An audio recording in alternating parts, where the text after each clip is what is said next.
Oke, Assalamualaikum warahmatullahi wabarakatuh. Waalaikumsalam warahmatullahi wabarakatuh. Oke, langsung aja ya kita lanjutkan tentang fisika ya.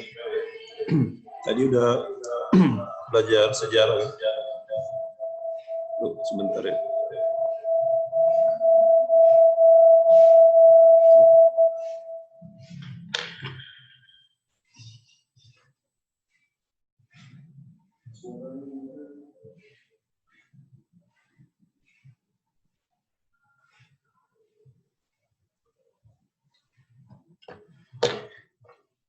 Oke, tadi ada kendala teknis ya, jadi ada dua laptop yang hidup jadi seperti itu suaranya. Oke, udah jelas suara Bapak? Halo? Udah, Sir. Udah jelas ya? Udah, Sir. Oke, bagus, alhamdulillah. Nih kita mulai saja. Oke, sebelum mulai kita berdoa dulu ya. Ya, silakan berdoa mulai. Oke, baiklah, berdoa selesai. Untuk pertemuan kali ini kita akan melanjutkan materi kita tentang fluida dinamis juga. Sebelumnya kita sudah bahas tentang ajas kontinuitas, kemudian ajas Bernoulli, ya. Nah, konsep ini tadi itu diterapkan ke beberapa alat yang menggunakan konsepnya. Seperti contohnya venturimeter, kemudian nanti bahkan di pesawat terbang, bahkan juga ada di semprotan nyamuk ya, semprotan nyamuk, kemudian banyak yang menggunakan perbedaan tekanan. Jadi tekanan atau pressure itu berbeda, dan juga ada perbedaan kecepatan aliran. Nah, dengan menggunakan konsep itu bisa dibuat alat-alat yang tadi sudah Bapak sebutkan. Nah, tapi khusus pertemuan kali ini kita akan bahas tentang satu, yaitu venturimeter. Nah, ada yang tahu kira-kira apa fungsi venturimeter? Ada yang sudah baca? Silakan, ada? Oh, belum pada baca. Ya, oke. Langsung aja nih Bapak kasih share screen-nya dulu sebentar. Ya, mudah-mudahan dengan setelah belajar ini kalian paham ya, apa fungsi dari venturimeter. Oke. Bentar ya. Nah, jadi venturimeter ya, indikator untuk hari ini diharapkan kalian bisa memahami penerapan ajas Bernoulli pada alat-alat yang menggunakan konsep fluida dinamis. Ya, khususnya di sini venturimeternya. Nah, coba kalian perhatikan pipa, ya, ini ada pipa, bisa pipa minyak ya, atau pipa gas juga modelnya seperti ini ya. Jadi pipa ini sangat panjang ya. Jadi untuk mengetahui berapa banyak sih berapa banyak volume yang mengalir per satuan waktunya atau debitnya, tentu kita harus tahu berapa laju aliran di dalam pipa. Nah, kan nggak mungkin ya kita buat di sini alat yang bisa kita buka, ini sangat susah untuk membukanya. Jadi harus dibuat suatu alat yang tanpa membongkarnya. Ini masih penting ya, ada di permukaan, ada juga yang di dalam tanah gitu ya. Nah, tentunya diperlukan alat ya yang bisa mengukur berapa laju alirannya. Kalau kalian perhatikan pipanya ini besar, ini terus saja, ini sampai ke atas ini. Ini ada ke gunung ya di sini, ini naik ke atas. Oke, ini sangat panjang. Nah, sinilah diperlukan alat untuk mengukur laju alirannya. Sini disebut dengan venturimeter. Nah, coba ya, ini tadi yang pertanyaan Bapak tadi awal, fungsi dari venturimeter. Ya. Jadi dia berfungsi di venturimeter dapat dipakai untuk mengukur laju aliran fluida. Fluida di sini dimaksudkan bukan hanya air ya, bisa minyak, bisa gas juga ya. Jadi yang mudah mengalir, ya, zat alir. Jadi disebut dengan fluida, ya termasuk gas. Nah, misalnya menghitung laju aliran minyak mengacu pada tadi ya pipa tadi Bapak tunjukkan di gambar awal. Oke. Nah, di sini venturimeter digunakan sebagai pengukur volume fluida misalnya minyak mengalir setiap detik. Ini debit maksudnya. Jadi kalau diketahui laju aliran, maka bisa kita hitung berapa debitnya. Ya. Jadi venturimeter itu berupa pipa dia seperti ini. Ini kan perhatikan pipanya. Nah, di gambar ini ya nampak di sebelah kanannya. Pipanya terdiri dari yang luas penampang besar, kemudian ada luas penampang yang kecil. Jadi untuk di penampang besar ini, dia laju aliran kan lebih lambat, tapi tekanan lebih besar. Maka dia mendorong, ini kalau ada tabung hubung seperti ini disebut dengan manometernya. Jadi ada dua tipe, jadi tipe yang memiliki manometer, ada yang tidak memiliki manometer. Ya, nanti kita akan bahas di pertemuan ini. Nah ini kira-kira bentuk realnya. Kalau ini kan hanya gambar ya. Bentuk realnya pipa juga, ya, seperti ini. Nah kalau kalian perhatikan di gambar sebelah kiri, nah ini ada untuk penyambungnya tadi. Mau pakai manometer boleh sambung, atau langsung tidak lupa juga bisa. Tapi di sini dia harus tahu perbedaan ketinggiannya. Nah, di sini tadi kan ada beda ketinggian di sini ya. Ini permukaannya. Nah, manometer tadi biasanya di sama raksa. Nah, ini ada alatnya juga di sebelah kanan ini gambarnya seperti itu. Nah, ciri-cirinya dia ada dua luas penampang berbeda ya. Karena harus ada terjadi perbedaan tekanan, maka supaya beda tekanannya maka kecepatan juga harus berubah. Kecepatan berubah bisa kita gunakan azas kontinuitas, itu ada hubungan dengan luas penampang. Nah, ini lagi gambarnya juga. Nah, kalau diperhatikan di gambar ini, yang warna biru ini adalah pipa untuk venturimeternya, ya, atau pipa venturi. Nah, ini memang agak kecil ya gambarnya, mungkin nggak terlalu kelihatan. Nah, di sini ada tabungnya di sini untuk mengukur berapa tekanannya. Ya, ini kan yang besar, ini yang lebih kecil di sini. Oke. Wah, ini gambar pesawat lagi nih semalam ya. Jadi kita bahas, tapi ini hari ini enggak. Jadi tadi penggunaan tadi yang akan kita pelajari tadi seperti venturimeter, kemudian nanti konsep pesawat terbang ini mungkin pertemuan berikutnya aja. Jadi kalau minggu depan kelihatannya kalian akan UTS ya. Ya 2 minggu lagi lah kita akan bahas tentang pesawat terbang ini. Mungkin sekilas nanti juga tentang di sini ada namanya karburator. Jadi karburator itu di mesin sebagai pensuplai bahan bakar, juga menggunakan konsep azas Bernoulli juga. Ya. Nah bahkan ini juga ada nyamuk ya, nyamuk. Sini juga menggunakan prinsip Bernoulli karena ada beda kecepatan, beda tekanan. Oke, tapi sesuai tadi seperti Bapak katakan, kita harus bahas tentang venturimeter. Nah, di gambar yang pertama ini, yang kalian lihat sekarang, itu adalah venturimeter tanpa manometer. Jadi dia terbuka seperti itu. Ini terbuka seperti ini ya, terbuka. Jadi tidak terhubung dia. Artinya di sini tekanannya apa? Tekanan udara.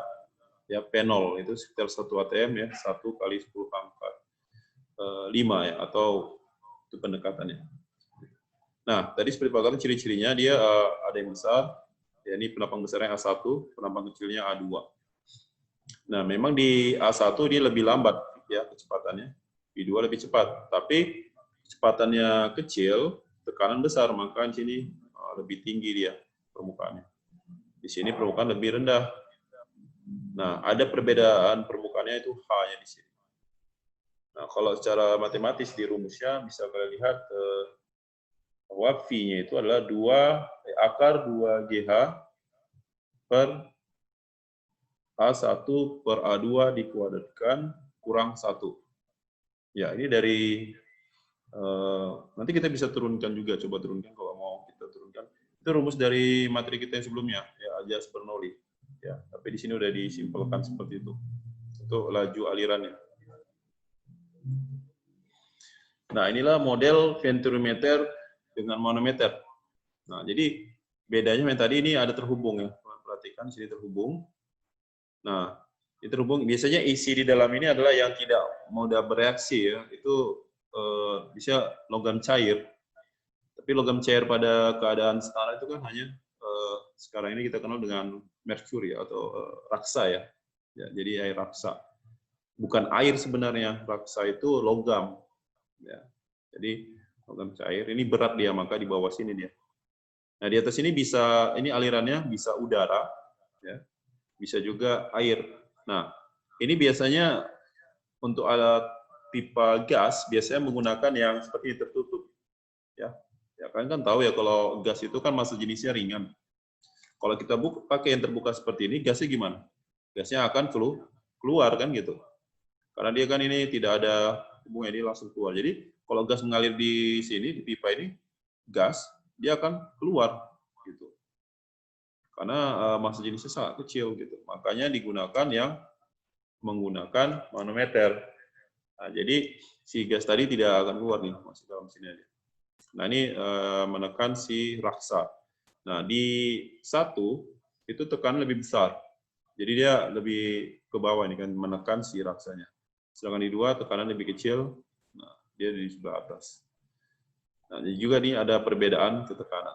Ya, perbedaan apa hanya, jadi menunjukkan ada perbedaan tekanan tadi.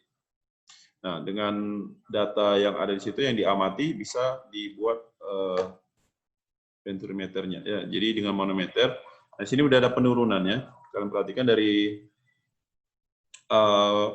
persamaan hukum Bernoullinya. Ya kan, ini yang kemarin ya. Jadi tekanan itu P1 tambah setengah rho V, ini V kecepatannya. V1 kuadrat tambah rho GH1.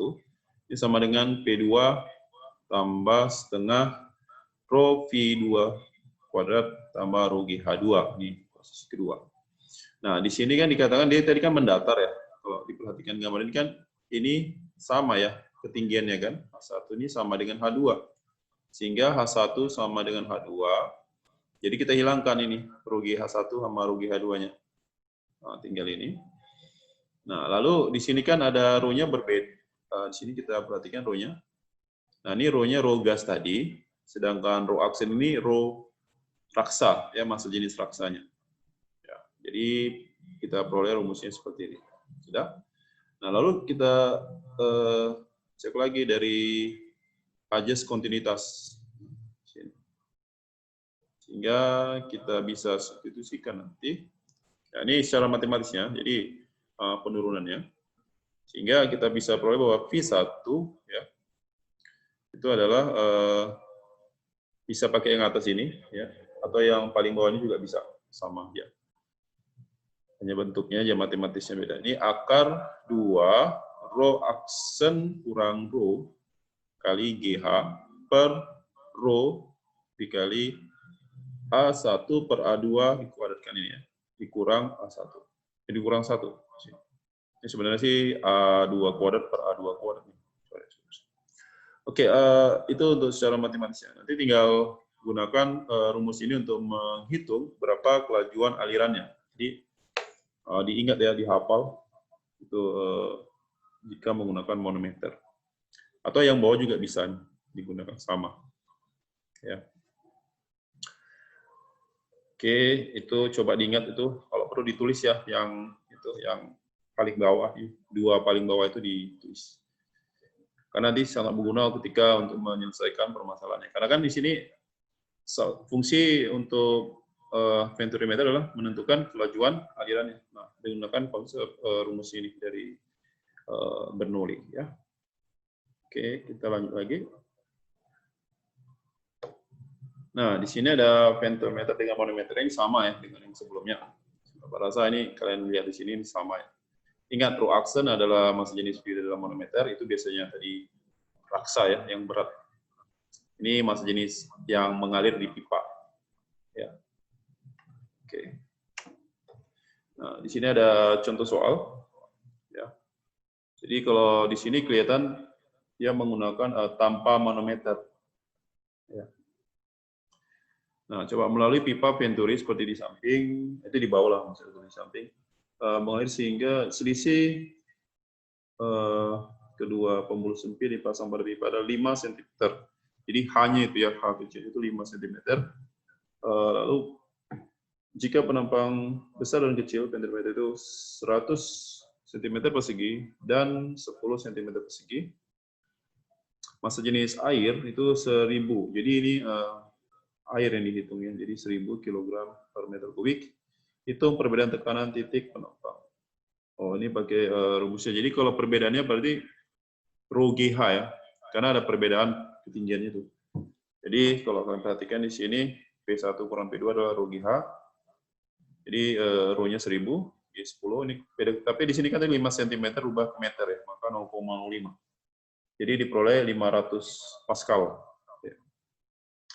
Sehingga kalau yang B-nya diminta kecepatan aliran yang masuk ke pipa Venturi. Kita gunakan akar 2 GH per A1 per A2 dikuadratkan kurang 1. Kita masukkan angkanya, sehingga diperoleh jawabannya adalah 0,10 meter per sekon. Ini tidak terlalu cepat alirannya. Oke, itu contoh soalnya. Lalu ini ada yang menggunakan manometer. Ya. Sama juga. Jadi untuk mengukur kelajuan aliran minyak, ini minyak ya. Ini tadi kan air, ini sekarang minyak. Massa jenisnya 800 kg per meter kubik digunakan pentimeter. Jadi dia yang pakai dengan manometer. Ini dia lihat sini ada manometernya. Nah, perbedaan ketinggiannya di manometer itu 20 cm. Ya. A1-nya itu yang 5 cm persegi, A2-nya 3 cm persegi. Jadi tinggal kita gunakan ini rumus-rumusnya. Nah, jadi V1 itu sama dengan, jadi minta lajunya ya, tentukan kelajuan minyak saat memasuki pipa. Jadi A2 akar 2 GH dikali rho aksen kurang rho per rho dikali A1 kuadrat kurang A2 kuadrat. Nah, kalau kita masukkan angkanya semua dari soal tadi, tapi ingat ya, sebenarnya kalau di sini kita perhatikan ya satuannya harusnya sih cm, tapi kebetulan di sini kan nggak dirubah ya, sebenarnya sama aja karena dia perbandingan. Ya. Sehingga diperoleh jawabannya adalah 6 meter per sekon laju aliran minyak. Jadi di pipa tadi bisa dapat. Tapi kalau minta debitnya, jadi kalian harus buat dulu Q-nya itu adalah A1 kali P1. Jadi kalau misalnya di soal ini tanya debit, berarti A1-nya berapa li? 5. Tapi kan cm pangkat 2. Dirubah dulu ke meter pangkat 2 ini, terus dikali sama V-nya. Q-nya kan A kali V. Oke, ini contoh lagi ya. Sebuah venturimeter dengan manometer itu, saya ketik ya. Berisi raksa. Massa jenis raksa dimaksud sini ya. 13.600 kg meter pangkat -3. Perbandingan luas penampangnya 4:1. Dialiri gas dengan massa jenis 4 kg. Di sini yang mengalir gas ya, bukan air ataupun minyak, tapi gas. Itu 4 kg meter kubik, kan kecil ya massa jenisnya. Jika ketika melewati ternyata perbedaan ketinggian permukaan raksa itu 1,5. Jadi ini hanya ya 1,5 cm. Maka laju aliran ketika masuk pentimeter. Ya, sama pertanyaan seperti yang tadi. Nah, ini cara penyelesaiannya. Jadi kalau di sini A1 banding A2 tadi kan 4:1 ya. Kita dapat di sini. Ini tinggal masukkan ke rumusnya. Ya, ini 13.000 kali kurang 4, sehingga setelah dihitung hasilnya nanti V-nya adalah 8,25. Ini pendekatan juga sih. 8,25 meter per sekon. Ya. Jadi cukup sederhana, masukkan angkanya dan nanti dapat jawabannya. Tapi ingat satuannya harus diperhatikan. Nah, ini contoh 3. Mungkin ini contoh untuk kalian coba kerjakan sendiri dulu. Nah, ini Bapak kasih waktu nih. Ya, silakan dikerjakan dulu. Ya, 3 menit mungkin bisa. Yang udah dapat jawabannya bisa langsung apa ya? Bilang, oh, udah dapat gitu. Silakan coba dulu.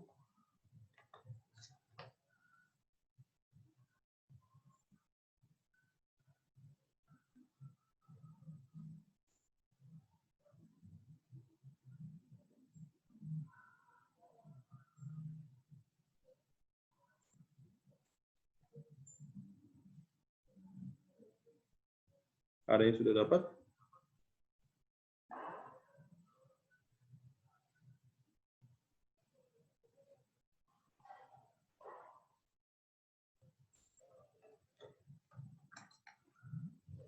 Oke, nggak ada.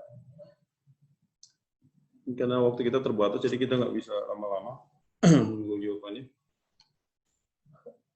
Oke, baiklah. Ini di sini katakan ventrimeter mengukur debit. Tentukan besar debit aliran pipa tersebut. Di sini anggap tanpa manometer karena tidak diketahui ada cairan pengisinya ya. Nah, jadi rumusnya tadi itu masih ingat rumusnya?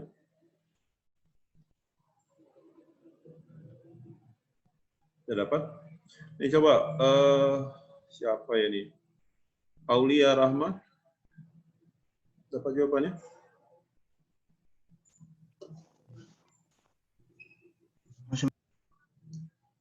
Halo?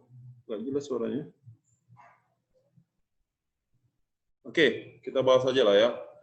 Nanti kalian gunakan rumusnya yang tanpa manometer. Yang ini tadi. Ya, jadi akar 2 GH, yang ini tadi ya, per A1 per A2 dikuadratkan, kita kurang 1. Jadi sebenarnya tinggal substitusikan angka aja sih.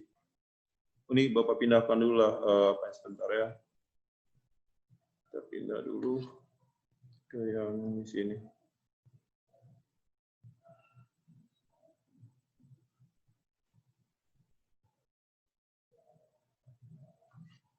Oke, ini dapat pindahkan soalnya. Udah nampak ya? Jadi rumusnya kita gunakan yang V1-nya, kan diminta debit aliran, tapi kan kita V-nya dulu. Nanti setelah itu baru masuk Q-nya adalah A1 kali V1-nya nanti. Oke. Oke, coba kita cek dulu V1-nya. Ini sama dengan akar 2 kali G-nya 10. Ini nggak usah debit lah ya, kita anggap aja aliran aja. Besar laju aliran ya. Jadi biar cepat nih, waktunya juga udah mau habis. Nah, hanya di situ yang 1,5 cm itu. Berarti 1,5, tapi kita kali 10 pangkat minus 2. Kita rubah ke meter ya. Bagi dengan, nah A1 per A2 kan 4/1 ya. Ini 4/1 dikuadratkan, dikurang 1. Nah, ini jadi akar, ini kan bisa 10 kali 1,5, 15 ya. Ini jadi 30 kali 10 pangkat minus 2 per 16 kurang 1. 4 kuadrat 16. Nah, sehingga ini kita dapat 30 kali 10 pangkat min 2 dibagi dengan 15. Nah, 30 bagi 15 kan bisa ya. Nah, jadi 30 bisa kita bagi 5 berapa itu? 2 ya. Jadi 2 kali 10 pangkat minus 2. Diakarkan. Sehingga kita peroleh jawabannya adalah 10 minus 2 itu bisa jadi diakarkan 10 min 1. Akar 2 nggak bisa, tetap seperti itu. Jadi 0,1 akar 2 meter per sekon. Nah, ini jawabannya. Tapi kalau misalnya mau dibuat akar 2 itu bisa diganti angkanya. Ini berapa? 1, sekitar pendekatan ya. Ya kan, sekitar 1,4. Kalau akar 3 1,7. Berarti ini sekitar 0,014. Sorry. 0,14 aja. 0,14 meter per sekon. Tapi sampai sini pun sudah bisa. Jadi Bapak rasa untuk yang kali ini tidak terlalu rumit ya. Tapi yang paling penting kalian ingat bahwa tujuannya untuk mengukur laju aliran yang ada pada pipa. Jadi tanpa membuka pipa kita bisa tahu alirannya itu berapa besarnya. Ya, menggunakan alat yang disebut dengan ventrimeter. Oke, baiklah. Ada yang mau ditanyakan sampai sini? Ada? Oke, kelihatannya tidak ada yang mau bertanya. Kalau begitu, Bapak cukupkan sekian dulu. Selamat untuk menempuh ujiannya minggu depan, ujian tengah semester. Mungkin nanti bisa kalian lihat di psikologi ya, Bapak akan buatkan katakanlah soal-soal pembahasan ya, pembahasan soal dalam bentuk video. Nanti Bapak kasih link YouTube-nya di psikologi. Oke, Bapak Elsa, cukup sekian dulu untuk pertemuan kali ini. Ya, sekian dulu. Assalamualaikum warahmatullahi wabarakatuh. Waalaikumsalam warahmatullahi wabarakatuh.